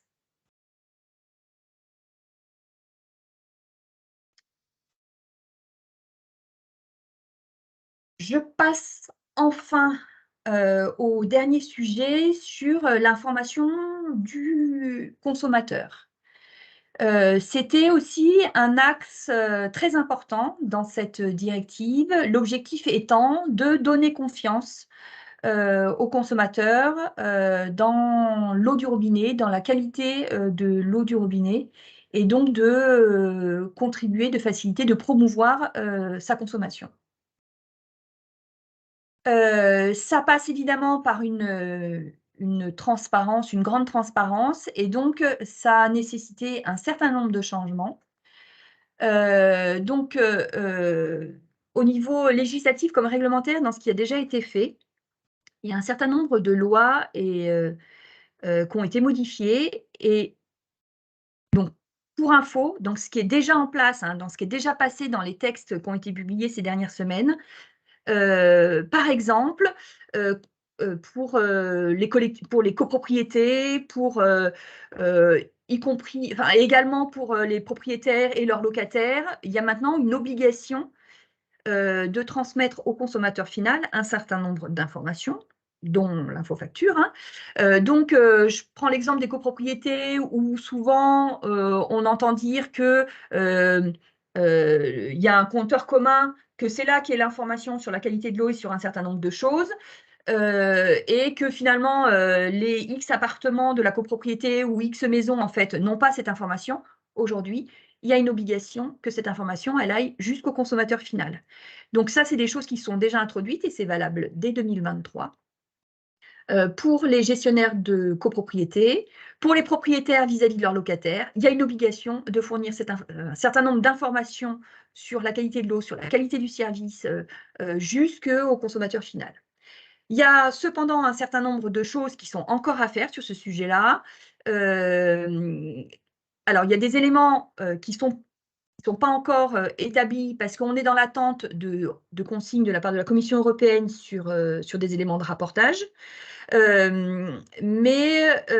puis, il y a aussi des travaux de refonte qui sont pilotés par le ministère de la Transition écologique, du SI, qui font que voilà, tout n'est pas complètement transposé. Il reste quelques petits points en fait, qui vont faire l'objet de compléments dans les prochains mois. Mais sachez que voilà, je pense que les éléments majeurs, c'est déjà qu'on soit sur l'accès à l'information pour tous, y compris donc, et donc le consommateur final. Donc voilà, vous retrouvez dans la présentation ce que je viens de vous dire avec d'autres mots sur ce qui est fait et sur ce qui reste à faire en termes d'information du consommateur.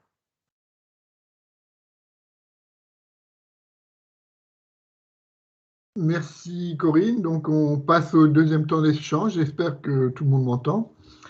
Donc beaucoup de questions, comme lors de la première pause questions. Concernant les réseaux intérieurs, plusieurs questions. Donc il y en a une qui porte sur finalement, à travers le diagnostic, la manière dont va s'opérer un peu la limite de responsabilité entre la partie privative portée par le propriétaire, et le PRPDE porté pour la partie réseau public. Je ne sais pas si vous pouvez préciser un peu jusqu'où portera la responsabilité, notamment de la partie publique, PRPDE, par rapport à tout ce qui se fera en termes de diagnostic sur les réseaux intérieurs. Donc la question c'était aussi posée tout à l'heure sur finalement en quoi consiste juste en amont des installations privées. Et donc voilà, la limite, je pense qui est entendue et finalement facilement identifiable par tous, c'est bien le compteur. C'est là que se fait la séparation entre la partie privée et la partie publique. Ok. Une question aussi sur plusieurs questions vont porter sur l'aspect retour d'eau. Il y a 2-3 questions qui sont parties sur les retours d'eau et comment était géré l'aspect retour d'eau dans l'évaluation des risques des réseaux intérieurs.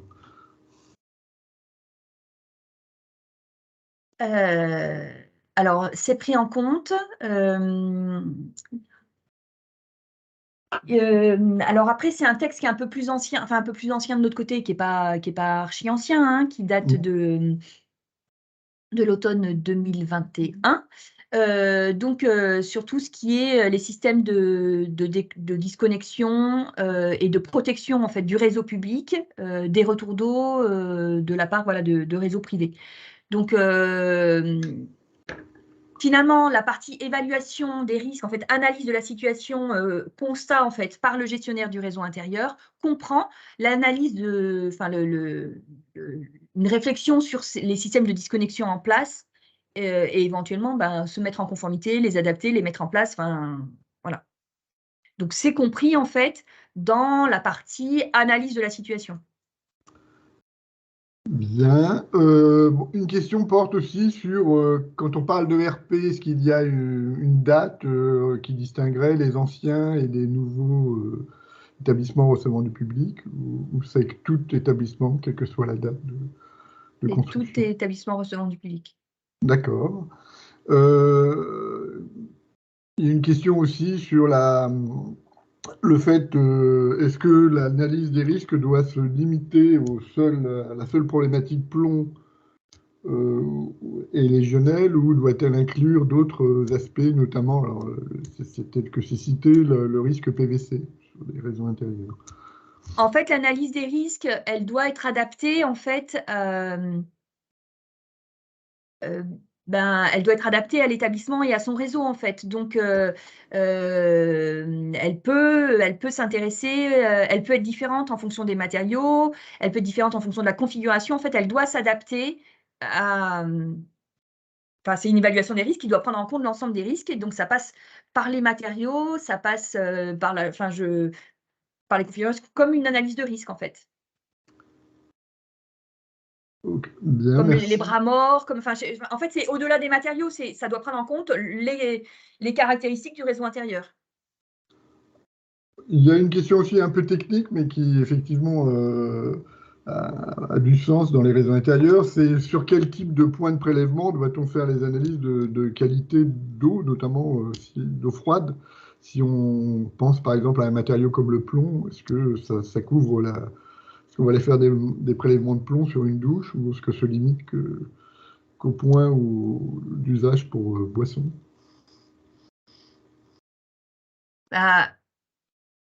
Après, en fait, la logique veut que en fait, on fasse le prélèvement en lien avec l'exposition envisagée. Donc, bon, après, je pense qu'il n'y aura pas de grosse différence. S'il y a des canalisations en plomb, il n'y aura pas de grosse différence en ce qu'on va prélever dans la douche ou dans le robinet qui est juste à côté. Après, d'un point de vue intellectuel, logique, on fait les prélèvements en lien avec l'exposition qu'on souhaite sécuriser. Voilà, je pense avoir à peu près, Alban, tu peux me soutenir, me corriger, je pense avoir à peu près traité tous les problèmes des questions dans les réseaux intérieurs. Oui, je confirme. Il marche partout. Voilà, donc beaucoup de questions En ce qui concerne l'accès à l'eau, alors à la limite entre les réseaux intérieurs et l'accès à l'eau aussi, se pose une question pour les réseaux privatifs de type association syndicale autorisée ou ASL.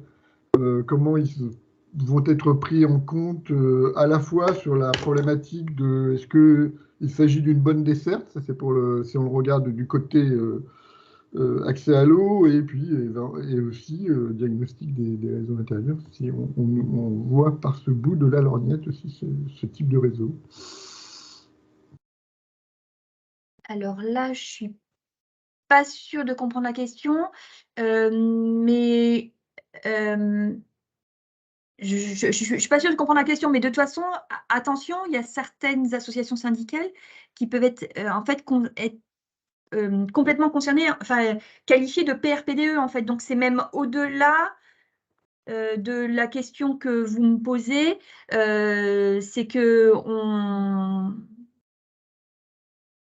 alors je vais la chercher la question, ou alors vous me la reformulez, mais je vois pas bien la question. Alors là, précisément, les réseaux collectifs type ASA ou ASL, donc ASA c'est les associations syndicales autorisées, ou ASL de mémoire c'est les associations syndicales libres de mémoire, sont-ils des infrastructures défaillantes au sens notamment de la qui est entendu dans l'aspect accès à l'eau? Ou est-ce que le réseau public, parce que le réseau public ne va pas desservir directement les habitations, je pense, si je réinterprète la question, c'est comme ça que je le verrai. Oui, sauf qu'après, elles sont... donc ça, c'est dans l'évaluation que devront faire les collectivités sur l'accès ou le mauvais accès ou le non-accès à l'eau. Enfin, honnêtement, si les gens, ils ont de l'eau, quoi. Enfin, donc les collectivités, quand elles feront le diagnostic des gens qui sont mal ou pas desservis, elles pourront préciser que c'est dans des conditions particulières, mais voilà, les gens, ils ont de l'eau. D'accord. De toute façon, il appartiendra après à l'ASA ou à l'ASL de faire aussi son propre diagnostic de ces réseaux intérieurs, pour le coup.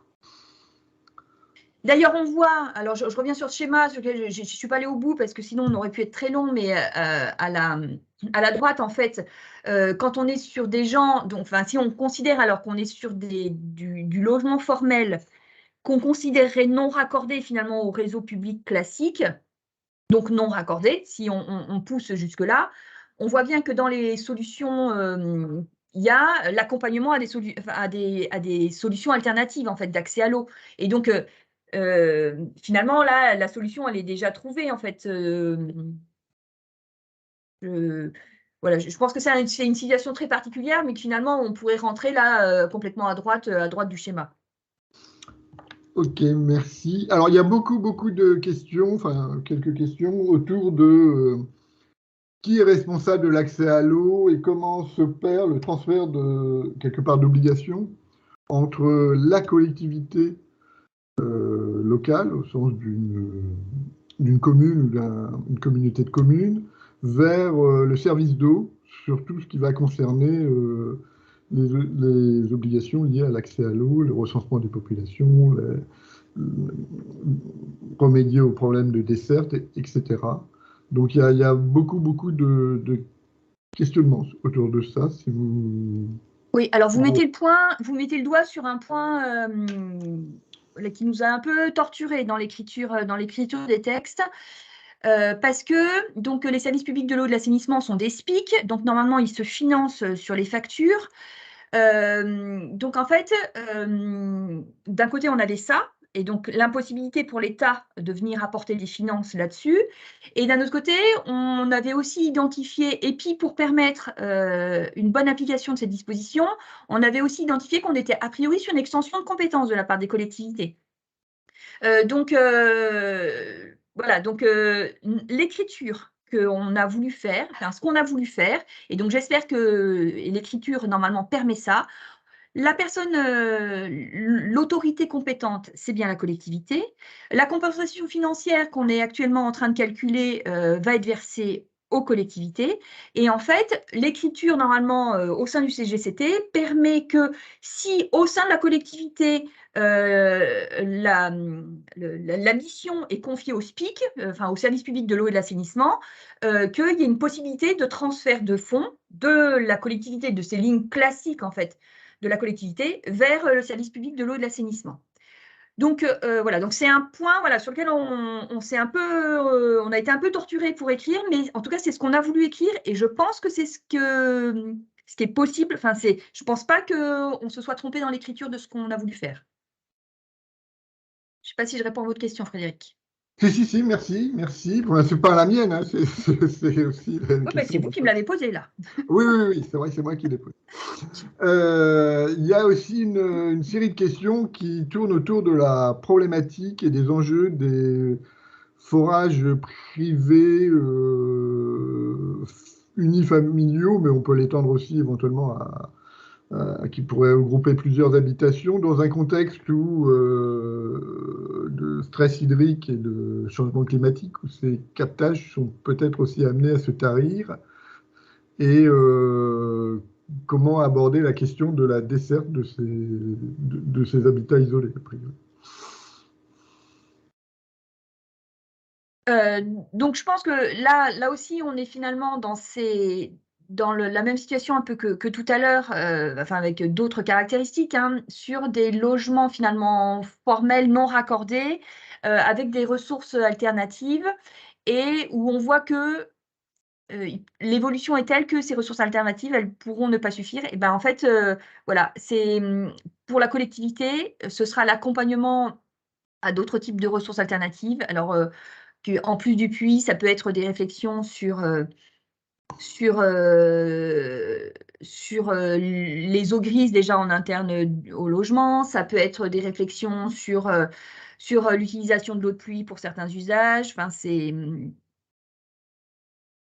donc en fait, je pense qu'on rentre toujours dans cette dernière catégorie des ressources alternatives. Et là, la question qui se pose, c'est en plus les aspects quantitatifs liés à ces ressources alternatives. Bien, assez de façon sur l'information consommateur.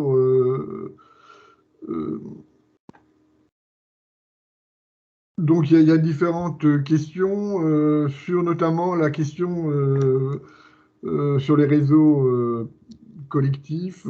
Toutes les mesures individuelles devront-elles toutes les maisons individuelles devront faire des analyses pour connaître la qualité de l'eau ou pas. Donc, je pense que vous avez répondu à la question que ce n'était pas une obligation, je pense. Voilà. Et alors après, il y a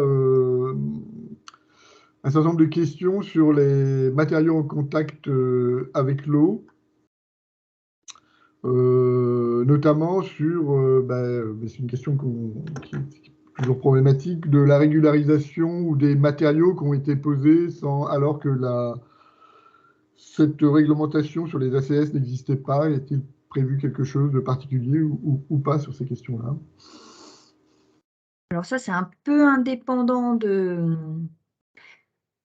ce qui est issu des travaux de transposition. Je sais, enfin, il faudrait me donner des exemples en fait, mais il n'y a pas de procédure de régularisation qui existe, enfin de régularisation. Il n'y a pas d'antériorité, de principe d'antériorité qui existe en fait, hein, sur ce sujet-là. Ou qui n'existe plus. Aujourd'hui, on est sur les matériaux en place doivent faire l'objet d'une ACS. Ok. Il y a une question plus générale aussi sur une partie de la directive qui n'a pas été très, enfin, sur la partie de la directive qui traite les pertes en eau dans les réseaux. J'ai vu une question, bon, savoir comment elle serait adressée et si elle entraînerait une évolution de notre réglementation française. Je pense que cette question est d'ailleurs plus davantage vers le ministère de l'Environnement que vers vous. Oui, mais en effet, maintenant, il y a des objectifs, hein, de limitation des fuites, hein, qui ont été qui ont été introduites dans cette directive. Et ça fait partie des sujets qui sont suivis par nos collègues du ministère de la Transition écologique, qui sont mis là sur le devant de la scène dans le cadre des travaux sur la planification écologique, sur lequel il va y avoir des annonces dans les prochaines semaines. Donc ça fait partie des chantiers qui sont en effet examinés en ce moment. Ok. Il y a des questions aussi, une question un peu précise sur la question de certains gros consommateurs, donc notamment l'exemple cité, c'est l'agroalimentaire, qui s'alimentent avec différents types de ressources. Alors, il est cité une citerne ou un forage. Ne faut-il pas privilégier un forage à autoriser? Enfin, comment ces cas particuliers de gros consommateurs ayant eux-mêmes des ressources propres et pouvant s'alimenter sur le réseau public vont-ils être pris en compte dans cette nouvelle réglementation? Alors, c'est un point sur lequel il n'y a pas eu de modification, en fait, hein, à l'issue des travaux de transposition. C'est quelque chose qui est déjà couvert par le Code de la santé publique aujourd'hui. Donc, en fait, les industries agroalimentaires, elles ont le choix ou de se raccorder au réseau public, et donc, voilà, et via un compteur, de payer la consommation de ce qu'elles utilisent. Et en fait, il y a, et c'est le cas d'ailleurs en industrie agroalimentaire, il y a un certain nombre d'implantations, d'usines qui ont leurs propres ressources. Cette ressource, elle doit faire l'objet d'une autorisation par l'ARS et le préfet, et d'un contrôle sanitaire. Donc en fait, c'est des choses qui existaient déjà en fait, et qui n'ont pas été modifiées à l'issue de ces travaux de transposition. Bien, merci. Sauf avis contraire d'Alban et d'Adeline, je pense avoir fait le tour de la question.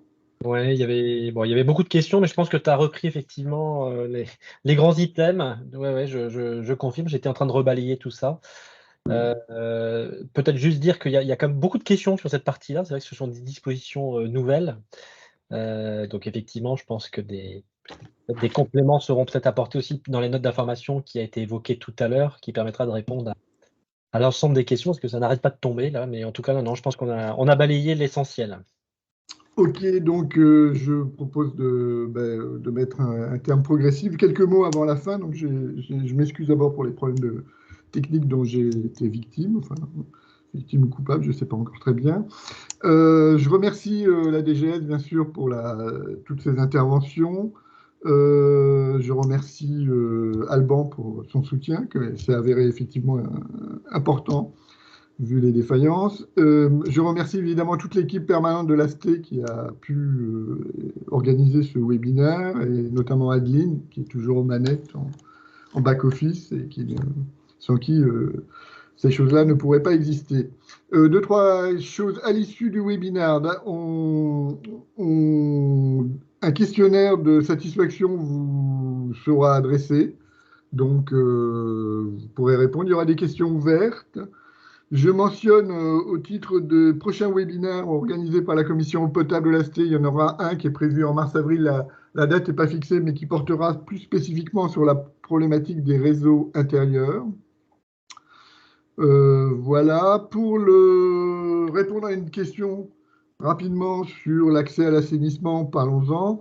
Oui, il est question que la session de clôture, on verra, on est en train de regarder, que la section de clôture du prochain congrès porte sur ces questions. Donc, ça ouvrira le débat à la fois pour la partie eau que la partie assainissement. On est en train de regarder au niveau ASTI qu'est-ce qui est possible de faire. Et j'espère qu'on arrivera à aboutir à cet objectif.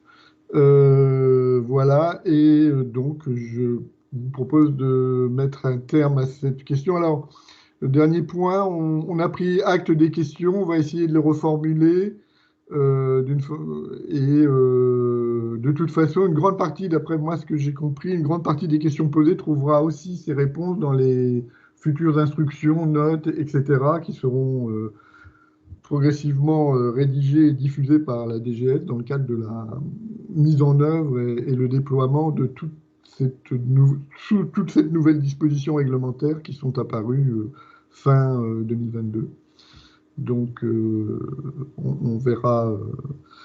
Évidemment, par rapport à répondre à des questions posées, je crois que les instructions émanant de la DGS sont accessibles, hein, le plus souvent, notamment sur le bulletin officiel santé. Ils sont tout à fait accessibles aux uns et aux autres. Donc, elles ne sont pas, elles ont vocation à être publiques. Et alors, pour une dernière info, la commission potable, dans ses réunions, fait régulièrement un point sur les évolutions réglementaires où ces éléments-là font l'objet d'une information de la part de la DGS à l'ensemble des membres de la commission potable. Voilà, je vous remercie d'avoir participé à ce webinaire et je vous invite à répondre au questionnaire de satisfaction de façon à pouvoir notamment savoir quels seraient les thèmes intéressants pour les webinaires des mois et semaines à venir que l'AST et la DGS pourraient organiser ensemble. Très bonne journée.